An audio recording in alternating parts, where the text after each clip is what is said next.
Good morning teachers. आज का जो हमारी वीडियो है वो है हमारा लेसन प्लान यानी कि पाठ योजना।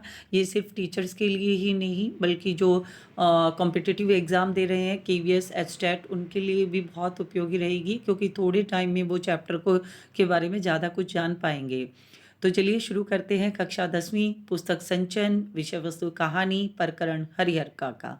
और शिक्षण उद्देश्य यानी कि शिक्षण के जो हरिहर काका है उसके क्या उद्देश्य हैं, ये 3 भागों में डिवाइड किया गया है। एक ज्ञानात्मक, एक कौशलनात्मक और एक बोधात्मक। नेक्स्ट है प्रयोगात्मक। तो चलिए सबसे पहले बात करते हैं ज्ञानात्मक, यानी ज्ञान किस चीज़ का मिल रहा है। मनुष्य मात्र के स्वभाव एवं व्यवहार की जानकारी मिलती है।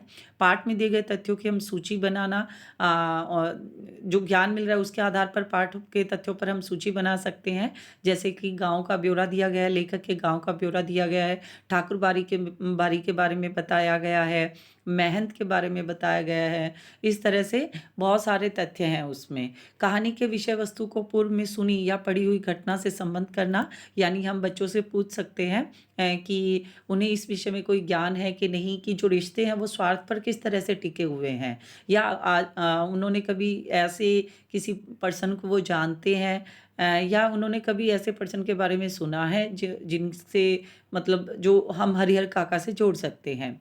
नए शब्दों के अर्थ समझकर अपने शब्द भंडार में वृद्धि करना। जो चैप्टर हम पढ़ेंगे बहुत सारे नए शब्द हमको मिलेंगे उसमें। साहित्य गद्य विधा की जानकारी देना, यानी कि जो साहित्य की गद्य विधा है वो है कहानी। तो कहानी के बारे में हम जानकारी दे सकेंगे। छात्रों को समाज एवं परिवार के बारे में जानकारी देना। नैतिक मूल्यों की ओर प्रेरित करना। सबसे जो मूल उद्देश्य है वो तो यही, नैतिक मूल्यों में बढ़ोतरी हो। यानी कि आजकल जिस तरह से नैतिक मूल्य घटते जा रहे हैं, तो हम नैतिक मूल्यों को जागृत करें या बढ़ावा दें। प्राणी मात्र के प्रति करुणा, सहानुभूति, प्रेम आदि की भावनाएं जागृत करना। नेक्स्ट है कौशलनात्मक, यानी कि क्या किस तरह का कौशल हम सीख सकते हैं पाठ से। स्वयं कहानी लिखने की योग्यता का विकास कर सकते हैं। समाज एवं परिवार की मुश्किलों का ज्ञान कराना, यानी कि जैसे कि हरिहर काका की कहानी है, अगर बच्चे ने पढ़ी है और हमने पढ़ाई है, तो बच्चे के अंदर जो कौशल उत्पन्न हो सकता है वो क्या हो सकता है कि वो कहीं भी किसी की सुनी हुई कहानी को अपने शब्दों में लिख सकता है या खुद कल्पना कर सकता है। समाज एवं परिवार की मुश्किलों का ज्ञान करवाना। ग्रामीण परिवेश एवं व्यवहार की जानकारी देना। ग्रामीण मतलब गांव की। नेक्स्ट है बोधात्मक। अब बोधात्मक यानी उनकी समझ, बच्चों की समझ पर क्या जो है वो असर रहेगा। हरिहर काका और महंत जैसे चरित्र को समझना, यानी कि हरिहर काका को समझना और महंत जो कि जबरन प्रॉपर्टी के लिए हरिहर काका को जबरन उठा लेते हैं। रचनाकार के उद्देश्य को स्पष्ट करना कि कहानी किस उद्देश्य से लिखी गई है। नैतिक मूल्यों का विकास करने के लिए लिखी गई है। समाज में रिश्तों को और संभाल कर रखना, ना कि सिर्फ स्वार्थ के लिए रिश्ते बनाना, संदेश दिया गया है। कहानी में आए समाज एवं परिवार से संबंधित संवेदनशील स्थलों का चुनाव करना। समाज में व्याप्त विसंगतियों के बारे में सजग होना। विसंगतियाँ जो कि संगत नहीं है, समाज के लिए उचित नहीं है। नेक्स्ट है प्रयोगात्मक। कहानी को अपने दैनिक जीवन के संदर्भ में जोड़कर देखना, यानी कि कहानी को अपने दैनिक जीवन के संदर्भ में जोड़कर देख सकते हैं। ऐसी बहुत सारी घटनाएं होती हैं हमारे आसपास या टीवी में, न्यूज़पेपर में, तो हम समझ सकते हैं कि हरिहर काका से की तरह ही ये कहानी है। कहानी के मुख्य पात्रों का चरित्र चित्रण करना। पाठ का सारांश अपने शब्दों में लिखना। ये प्रयोगात्मक हमारा कौशल रहेगा इसमें। नेक्स्ट है सहायक शिक्षण सामग्री। चौक, डस्टर आदि पावर पॉइंट द्वारा भी पाठ की प्रस्तुति की जा सकती है। स्मार्ट बोर्ड यूज़ किया जा सकता है। वो आप जैसे भी जिस भी तरीके से आप चैप्टर करवा रहे हैं, आप वही आपकी जो सहायक शिक्षण सामग्री है। कुछ मतलब कुछ टीचर्स ने मुझसे पूछा कि चौक और डस्टर का चैप्टर में हम कम ही यूज़ करते हैं, क्योंकि जो चैप्टर होता है वो तो पठन के उससे पढ़ाया मतलब पढ़ाया जाता है। उसमें तो पठन कौशल होता है तो पढ़ाया जाता है वो, और बच्चे पढ़ते हैं या टीचर पढ़ता है और उसको एक्सप्लेन किया जाता है। लेकिन अगर आप चॉक का इस्तेमाल करते हैं और जिस तरह से मतलब जो फैक्ट्स आते हैं उनको आप साथ-साथ बोर्ड पर लिखते रहते हैं जब बच्चे रीडिंग कर रहे होते हैं, और फिर आप उसको एक्सप्लेन करते हैं, तो वो ज़्यादा अच्छे तरीके से एक्सप्लेन हो जाता है। बच्चों के दिमाग में ज़्यादा अच्छे से वो समझ में आती है चीज़ें। जैसे कि बहुत सारे सारा ही चैप्टर तो आपको वो बोर्ड पर नहीं करना होता, लेकिन जैसे कि हरिहर काका आप पढ़ा रहे हैं, तो हरिहर काका में जो लेखक का गाँव का ब्यौरा है, तो आप लेखक का गाँव लिख सकते हैं। वहाँ आरा से 40 किलोमीटर दूर क्या है, हसन बाज़ार, जो आरा है वो कस्बाई गाँव है। तो इस तरीके से उसमें 3 प्रमुख चीज़ें हैं, जैसे कि पश्चिम में तालाब, मध्य में बरगद और पूर्व में ठाकुरबाड़ी। तो इस तरह से आप चौक और डस्टर का इस्तेमाल कर सकते हैं, या कुछ पिक्चर्स वगैरह क्रिएट कर भी आप बोर्ड पर जो चीज़ें हैं एक्सप्लेन कर सकते हैं। नेक्स्ट नेक्स्ट है पूर्व ज्ञान। अपने समाज यानी कि पूर्व ज्ञान का अर्थ है कि आपके पास में जो ज्ञान है वो आप पहले बच्चों को बताएंगे जिसके बारे में आप जानते हो, जैसे कि अपने समाज एवं परिवार के बारे में ज्ञान कि समाज क्या होता है, समाज का क्या महत्व होता है, परिवार की क्या अहमियत होती है, रिश्तों की क्या अहमियत होती है, परिवार की कठिनाइयों के बारे में ज्ञान कि परिवार में अगर आप संयुक्त परिवार में रहते हो तो कैसी समस्याएं हो सकती है, क्या आपको फ़ायदे हो सकते हैं। कहानी कला का प्रारंभिक ज्ञान यानी कि कहानी है जो विधा है, कहानी की जो गद्य विधा है उसको कैसे उसमें पात्र होते हैं, उसमें कोई घटनाएं होती है, वो ज्ञान आप दे सकते हो। साहित्यिक लेख की थोड़ी बहुत जानकारी, साहित्यिक लेख मतलब अच्छे शब्दों का इस्तेमाल करके जैसे लेख लिखा जाता है वो जानकारी हम दे सकते हैं। सामाजिक बुराइयों से वाकिफ़ यानी कि आप आपके आसपास जो भी सामाजिक बुराइयां हैं उनके बारे में आप बता सकते हो कि समाज में रहते हैं तो किस तरह की बुराइयों का हमें सामना करना पड़ता है। मानवीय स्वभाव की जानकारी यानी कि मानवीय स्वभाव कैसा है, अपने स्वार्थ के लिए कितना कुछ करता है, धर्म पुण्य के लिए भगवान के नाम पे कितना कुछ करता है, या लेखक की तरह सद्भावना दूसरे के प्रति रखता है। इस तरह के मानवीय व्यवहार की जानकारी हम दे सकते हैं। प्रस्तावना प्रश्न। बच्चों, क्या आप अपने समाज एवं परिवार के बारे में कुछ जानते हैं? यानी कि सबसे पहले जब हम चैप्टर शुरू कर रहे हैं तो हम ये सारी चीज़ें जान सकते हैं कि क्या आप अपने समाज व परिवार के बारे में कुछ जानते हैं तो बताइए। क्या आपने किसी परिवार को टूटते हुए देखा है? यदि हाँ, तो उसके बारे में बताइए। क्या आपका परिवार संयुक्त परिवार है? आपके परिवार में कौन-कौन है? अपने गाँव के बारे में बताइए। उद्देश्य कथन। बच्चों, आज हम लेखक मिथिलेश्वर के द्वारा रचित कहानी हरिहर काका का अध्ययन करेंगे। यानी कि जब हम सारे प्रश्न पूछ चुके हैं तो हम बच्चों को कहेंगे कि आज हम मिथिलेश्वर द्वारा रचित हरिहर काका की कहानी पढ़ेंगे। अब पाठ बहुत बड़ा है, अगर बहुत बड़े चैप्टर को हम एक साथ सुनाएंगे, उसकी समरी अगर हम बच्चों के लिए तैयार करते हैं तो जो चैप्टर है उसमें बहुत सारे तथ्य है वो छूट जाते हैं। इसलिए हम जो हमारा लेसन प्लान है उसमें हमने चैप्टर को अलग अलग पार्ट में डिवाइड कर लिया ताकि जो फैक्ट्स है उसमें छूटे ना हो। हम बच्चों को हरिहर काका से लेकर तुम सबको बताऊंगा तक, लेखक और हरिहर काका के बीच का संबंध, जो लेखक है जिन्होंने कहानी लिखी है हरिहर काका के साथ, उनके साथ जो हरिहर काका का वैचारिक और व्यवहारिक संबंध है उसके बारे में हम बता सकते हैं। लेखक के गांव की विशेषताएं, जैसे कि गांव आरा में था जो कि मैं पहले भी एक्सप्लेन कर चुकी हूँ। आरा से 40 किलोमीटर दूर हसन बाजार के पास जो गांव था, ठीक है। उसमें 3 प्रमुख चीज़ें थी, ठाकुरबाड़ी तालाब, पूर्व में ठाकुरबाड़ी, मध्य में बरगद का पेड़ और पश्चिम में तालाब। इस तरीके से आप बता सकते हैं। गांव के ठाकुरबाड़ी का वर्णन कर सकते हैं कि ठाकुरबाड़ी की शुरुआत कैसे हुई और फिर उसका कलेवर कैसे बदला और लोगों के लिए ठाकुरबाड़ी की मान्यताएं कैसे बदली। गांव के लोगों का ठाकुरबाड़ी से संबंध, यानी कि हर तीज त्योहार पर सबसे पहला जो भोग लगता है वो ठाकुरबाड़ी में लगता है, और जो गांव के लोग हैं वो अपनी मनौती होती है वो ठाकुरबाड़ी में अपनी मनौती मांगते हैं। हरिहर काका का परिवार में उनकी स्थिति, यानी कि हरिहर काका के परिवार में उनकी स्थिति आपको बतानी है। कि हरिहर काका की कैसी स्थिति थी परिवार में। और जो हरिहर काका हैं उनको रूखी सूखी जो खाना है वो मिलता है, और वो बीमार हो जाते हैं तो कोई उनकी हेल्प करने वाला नहीं होता, जबकि बहुत बड़ा संयुक्त परिवार होता है।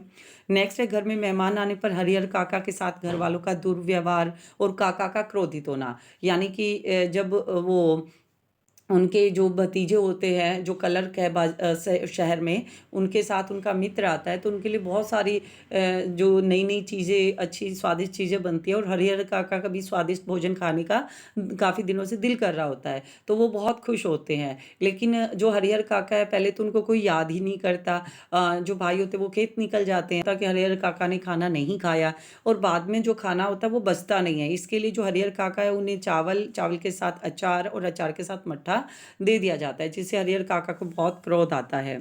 नेक्स्ट है हरिहर काका से लेकर लाद कर चंपत हो गए तक, जो सेकंड पार्ट है। तो यहाँ पर महंत का हरिहर काका को अपने जाल में फांसने की कोशिश करना, क्योंकि महंत हरिहर काका को भड़काते हैं कि तुम्हारे भाई तुम्हारी प्रॉपर्टी के लिए ही तुम्हें रोटी दे रहे हैं, और वो भी ढंग से नहीं दे रहे हैं। और अगर तुम अपनी प्रॉपर्टी जो ज़मीन है वो ठाकुर बाड़ी के नाम कर दोगे तो तुम्हें क्या मिलेगा भाई? तुम्हें बैकुंठ मिलेगा। तुम्हें तुम्हें हरिहर काका का असमंजस में पड़ना, यानी हरिहर काका जब महंत उसे भड़काते हैं, हरिहर काका को भड़काते हैं, तो जो हरिहर काका हैं वो असमंजस में पड़ जाते हैं कि मैं अपनी प्रॉपर्टी महंत को दूं, भगवान के नाम करूं, ठाकुर बाड़ी के नाम, या अपने भाइयों को, क्योंकि भाई तो फिर भी सगे भाई हैं, इसलिए वो असमंजस में होते हैं। ठाकुर बाड़ी में हरिहर काका की खातिरदारी, जो ठाकुर बाड़ी होती है वहाँ पर हरिहर काका को महंत ले जाते हैं, उन्हें बहुत अच्छा पकवान खिलाते हैं, और साथ में उनका अच्छा बिस्तरा लगवाते हैं, उन्हें पंखा करते हैं। हरिहर काका के भाइयों की चिंता, जैसे ही हरिहर काका के भाइयों को पता लगता है कि जो हरिहर काका हैं वो क्रोधित होकर ठाकुर बाड़ी चले गए हैं और वहाँ पर उनकी ऐसी सेवा हो रही है, तो उनको भी चिंता हो जाती है।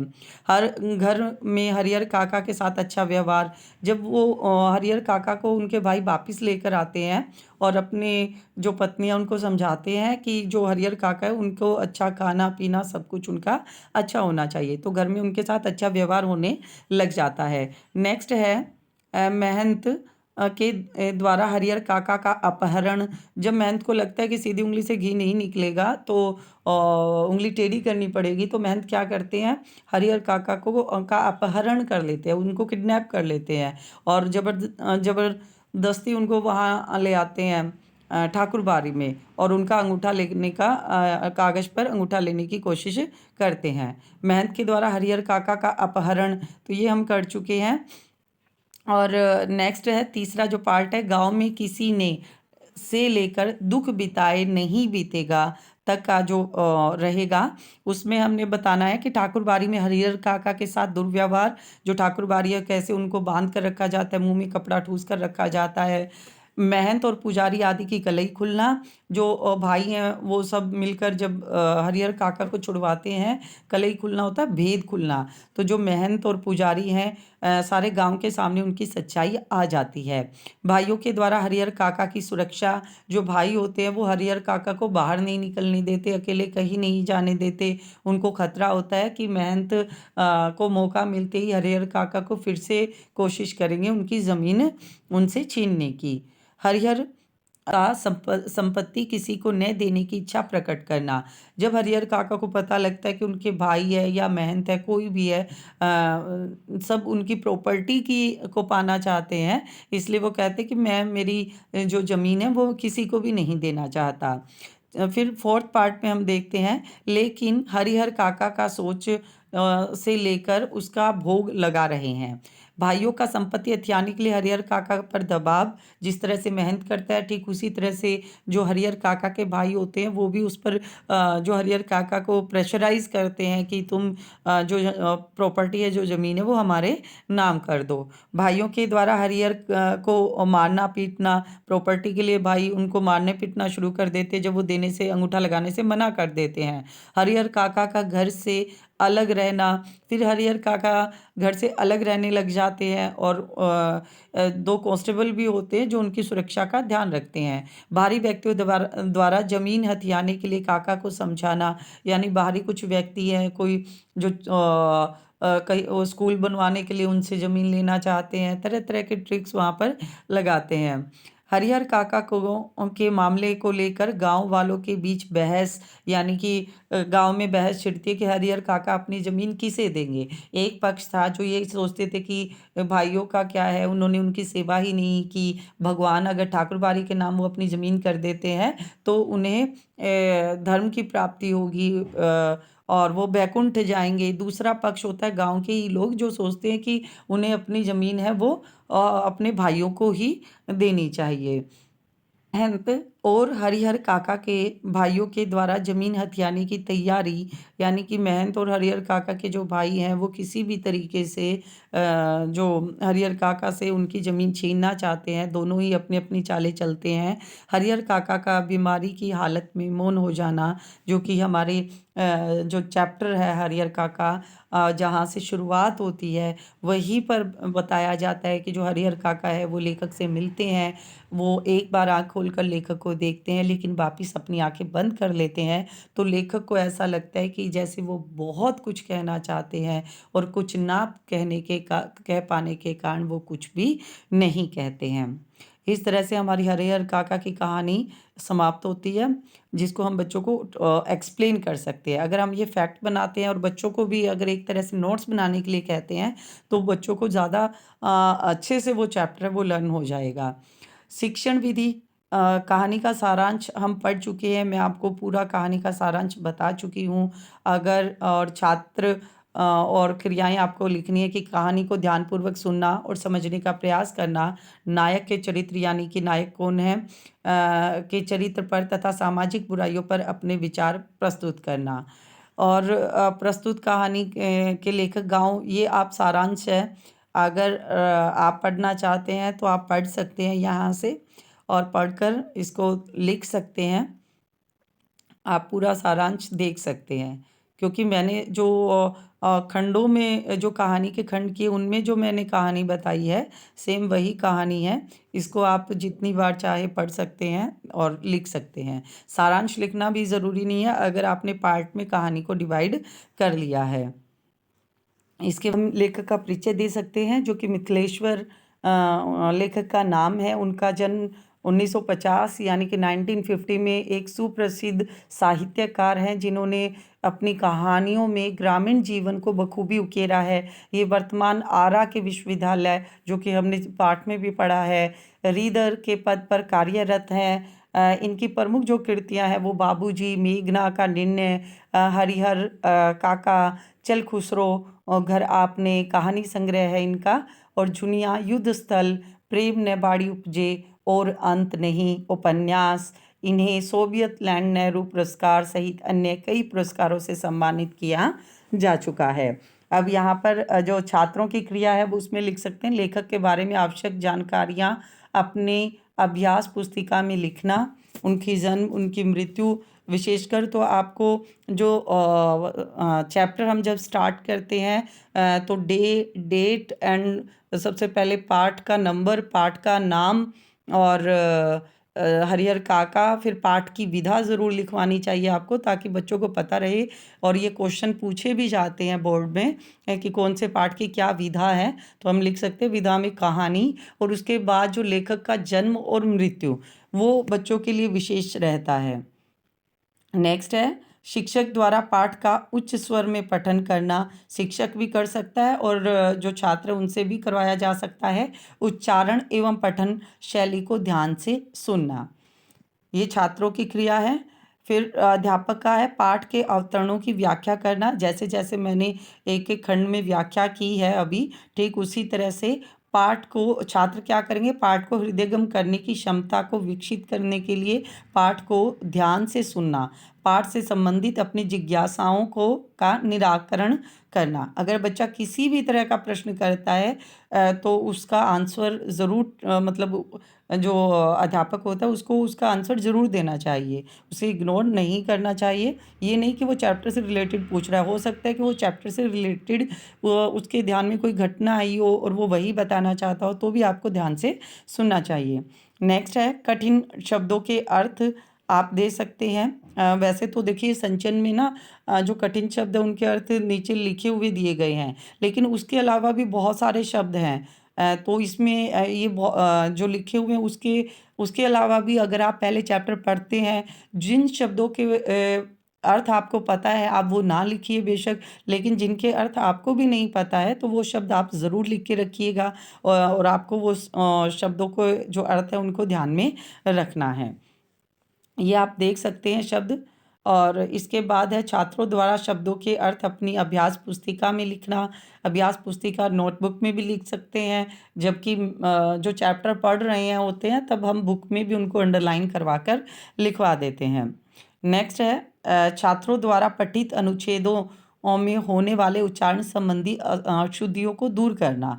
यानी कि जो अध्यापक का काम है कि जो पठित अनुच्छेद जो पहले जो अध्यापक है वो पठन कर सकता है, फिर हम जो विद्यार्थी है उनसे चैप्टर पढ़वा सकते हैं और उनके उच्चारण में जो अशुद्धियाँ हैं उनको दूर करना।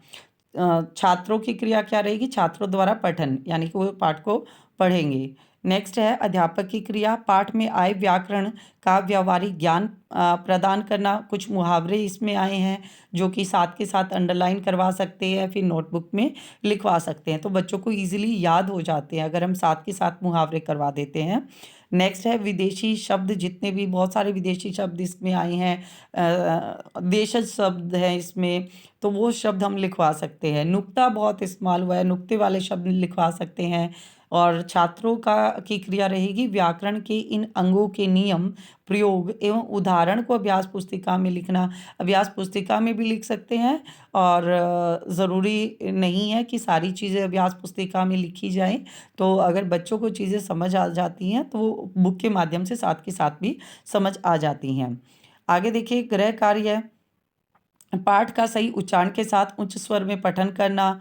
पाठ के प्रश्न अभ्यास करना, अभ्यास के जो प्रश्न हैं वो भी आप दे सकते हैं, पढ़ना दे सकते हैं, जिससे उनकी वोकैब यानी कि शब्द भंडार होगा वो इंक्रीज होगा। लेख के प्रमुख तथ्यों की संक्षेप में सूची करना, जिस तरह से हमने पाठ योजना में स्टार्टिंग में ही 4 पार्ट में डिवाइड कर कर उसके प्रमुख तथ्य की सूची बनाई है, उसी तरह से आप विद्यार्थी को भी बनाने के लिए दे सकते हैं। नंबर 4, पाठ में आए कठिन शब्दों का अपने वाक्यों में प्रयोग करना और प्रयोजना कार्य, क्योंकि जब तक हम बहुत सारे शब्द होते हैं हिंदी में बच्चे समझ नहीं पाते, क्योंकि हम उन शब्दों का अपनी बोलचाल की भाषा में इस्तेमाल नहीं करते हैं, तो वो हम दे सकते हैं। प्रयोजना कार्य जो है पाठ की गांव के पारिवारिक समस्याओं पर आधारित कहानियों का संग्रह कीजिए। और सेकंड है समाज में व्याप्त किसी समस्या पर आधारित कोई कहानी या लेख लिखना। या आप राइटिंग स्किल में भी दे सकते हैं। राइटिंग स्किल का मतलब अगर आप उन्हें सुलेख दे रहे हैं तो भी आप ये दे सकते हैं कि समाज में व्याप्त किसी समस्या पर आधारित कोई कहानी या लेख लिखना। नेक्स्ट है मूल्यांकन। तो हम कैसे मूल्यांकन करेंगे कि जो चैप्टर हमने पढ़ाया है वो बच्चों को समझ आया है कि नहीं आया है? तो निम्न विधियों से मूल्यांकन किया जा सकता है। यहाँ पर एक ही है कि पाठ्य पुस्तक के बोधात्मक प्रश्न मतलब अभ्यास के जो प्रश्न है वो भी आप ले सकते हैं, और समझ पर आधारित आप अपनी तरफ से भी प्रश्न कर सकते हैं। जैसे कि जो लेखक थे उनका संबंध है वो तो वहाँ अभ्यास के प्रश्न में भी पूछा गया है। आप गांव का ब्यौरा पूछ सकते हैं, उनकी परिवार की स्थिति पूछ सकते हैं कि किस तरह की स्थिति है, तो उससे आप मूल्यांकन कर सकते हैं।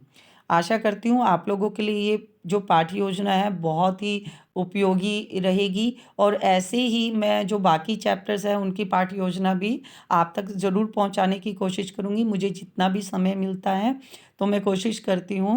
और ऐसी ही कोई किसी भी चैप्टर की पाठ्य योजना चाहते हैं तो प्लीज़ कमेंट करिएगा, मैं उस पर पाठ्य योजना बनाने के लिए काम ज़रूर करूँगी। धन्यवाद।